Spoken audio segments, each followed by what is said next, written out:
Hey guys, finally আমি চলে এসেছি একটা নতুন ব্লগের সাথে। আজকে আমরা যাচ্ছি ডায়মন্ড হারবার। আমাদের হুট করেই প্ল্যানিং হয়েছে যে আমরা ডায়মন্ড হারবার যাব। আমি, আমার ওয়াইফ, আমার মেয়ে, তিনজনেই যাব। বাইকে যাব, 120 কিলোমিটারের মতো আপ ডাউন আছে। তো ফুললি এক্সাইটেড, লাইফে ফার্স্ট টাইম যাচ্ছি বাইক নিয়ে ডায়মন্ড হারবার। অনেকটাই জার্নি হবে, তো দেখা যাক। পুরো এক্সপিরিয়েন্সটা আপনাদের সাথে শেয়ার করব। তো ভালো লাগলে নিশ্চয়ই লাইক, শেয়ার অ্যান্ড সাবস্ক্রাইব করুন। বেশি কথা না বলে চলুন ভিডিওটা শুরু। সো ফাইনালি আমরা বেরিয়ে পড়েছি। বেলেঘাটা হয়ে সোজা আমরা কনভেন্ট লেন যাব। কনভেন্ট ব্রিজের ওখান দিয়ে আমরা ডিরেক্ট পার্ক সার্কাস থেকে আমরা আলিপুরের দিকে যাব। এবার আলিপুরের ন্যাশনাল লাইব্রেরির পাশ দিয়ে যে রাস্তাটা গেছে ওখান থেকে আমরা সোজা কানেক্ট করে নেব NH12। এবার আপনারা তো আমার আগের ব্লগে দেখেছেনই, যেখান থেকে আমরা স্বামীনারায়ণ টেম্পলে গেছিলাম। তো ওই একই রুট আমরা ফলো করব। তো স্বামীনারায়ণ টেম্পল অবধি গিয়ে তারপর ওখান থেকে আপনাদেরকে আবার যে নতুন রাস্তা, যেটা আপনার ডায়মন্ড হারবারের দিকে যাচ্ছে, সেটা আপনাদেরকে আমি দেখাবো।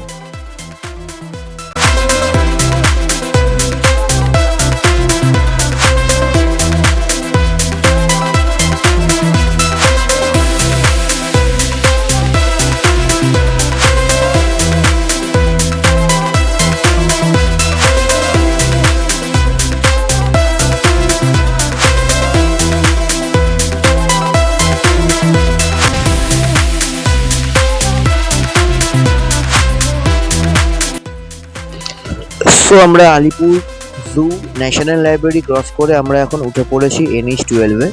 তো এই রাস্তাটা সোজা গিয়ে ডায়মন্ড হারবার রোডের সাথে গিয়ে কানেক্ট হবে। তো চলুন দেখা যাক। এখান থেকে তো স্বামীনারায়ণ টেম্পল যাব। স্বামীনারায়ণ টেম্পলের সামনে থেকে এই দেখুন, স্বামীনারায়ণ টেম্পলের সামনে আমরা চলেও এসেছি। তো স্বামীনারায়ণ টেম্পল এখান থেকে, এটা হচ্ছে আমরা যে এসেছিলাম আগে, তখন নাইট ভিউ দেখিয়েছিলাম আপনাদেরকে। এটা দেখুন, এখনো মন্দির খোলেনি, তো 4টের সময় খুলবে। তো এটা হচ্ছে আপনার মানে ডে ভিউটা দেখুন। এবার এখান থেকে আমরা সোজা আরও রাস্তা, যে সোজা রাস্তা আছে ওই রাস্তা দিয়ে এগোবো towards diamond Harbour.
This is the beauty of nature.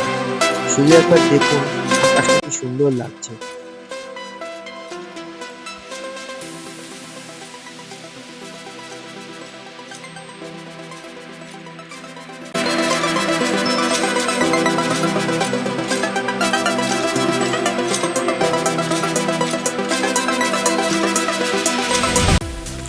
অনেকক্ষণ ধরেই আমার মেয়ে আর আমার ওয়াইফ বলছিল যে এখানে যে সাইডে জমি টাইপের রয়েছে এগুলোতে একটুখানি নামবে। ওদের নাকি খুব ইচ্ছা করছে এখানে নামার জন্য। তো আমিও ভাবলাম যে অনেকটাই লেট হয়ে গেছে, মেয়েকে একটুখানি খাওয়ানোরও ব্যাপার আছে। তো এই জায়গাটা ফাঁকা রয়েছে, তাই একটুখানি ভেতরে নেমে, জমিটার মধ্যে নেমে একটুখানি বাইকটা পার্ক করে তো আমার মেয়েকে একটুখানি খাওয়ানোর জন্য এখানে নেমেছিলাম।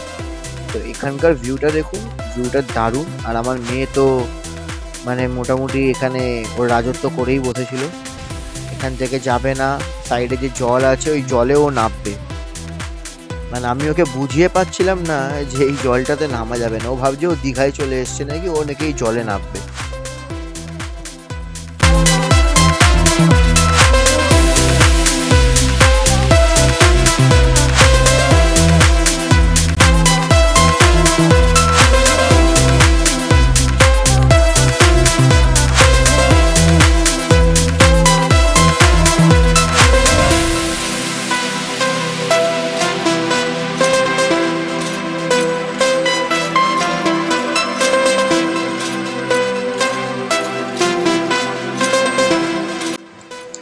এখানকার জাস্ট ভিউটা দেখুন, দারুণ ভিউটা ছিল।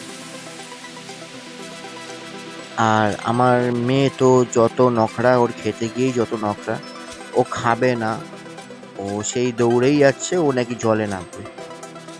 এবার ওকে আমি বুঝিয়ে পাচ্ছি না যে এই জলে ও নামতে পারবে না। আর প্রথম কথা, ও ভাবছে এটা ও দীঘায় চলে এসছে, ও এবার জলে নামবে, ও নাকি পা ভেজাবে, জলে নামবে, এদিক ওদিক যাবে, দৌড়াবে, ও গাছে উঠবে, অনেক কিছু আবদার করলো আমাকে। লাস্টে ওকে একটুখানি বুঝিয়ে বাজিয়ে ওখান থেকে বেরিয়ে ডায়মন্ড হারবার নিয়ে গেলাম। তো আমরা এখানে চলেই আসলাম ডায়মন্ড হারবারে। ওখান থেকে বেরিয়ে আমরা আর বেশিক্ষণ ছিল না, একটুখানি গেলেই ডায়মন্ড হারবার পড়লো। তো ডায়মন্ড হারবারে আমরা চলে এসেছি, জাস্ট ভিউটা দেখুন। মানে আমি তো বুঝতেই পারছি না, যেমন আমি এরকম গঙ্গা, মানে এইরকম ঢেউওয়ালা গঙ্গা কোনোদিন দেখিনি। দারুণ ভিউ,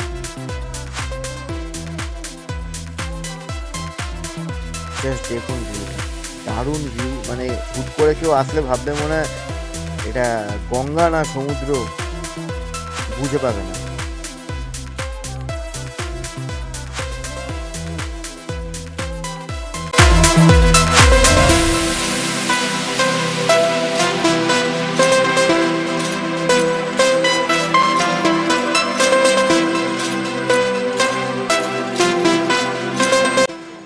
সো আমি রাস্তার উল্টো পাড়ে আমার বাইকটাকে পার্ক করলাম। তো পার্ক করে ওখানে অনেক খাওয়া দাওয়ার দোকানও ছিল, ওখান থেকে আপনারা খাবার দাবার নিতে পারেন, খুব রিজনেবল রেট। তো তারপর আমরা একটুখানি গঙ্গার পাড়ে গিয়ে বসলাম।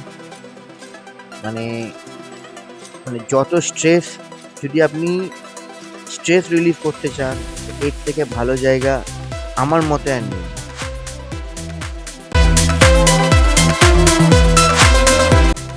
আপনারা চাইলে এখানে খেতেও পারেন, যেমন আমরা খেয়েছিলাম, আমাদের 200 টাকার মধ্যে পুরো কমপ্লিট হয়ে গেছিল।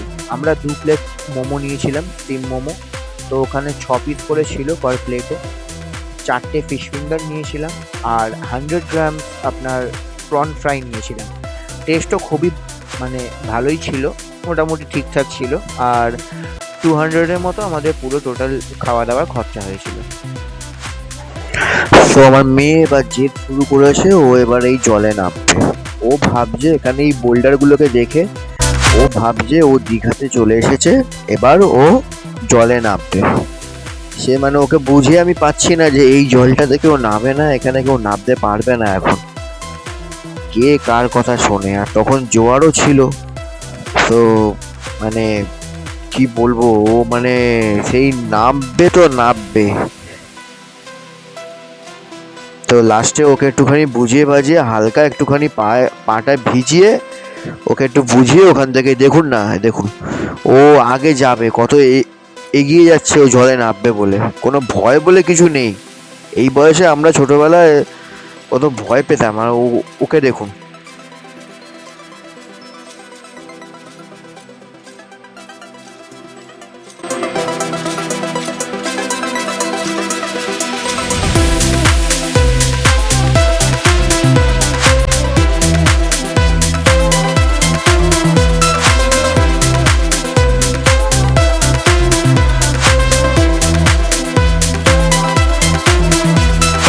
বাট কত গেলাম, ওটা মানে 120 kilometre is not a matter of joke, but মানে ফুললি স্যাটিসফাইড।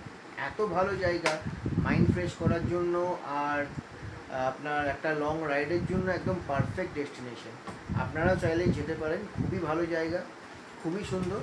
আর দেখবেন, আমি ব্লগটা এখানেই এন্ড করছি।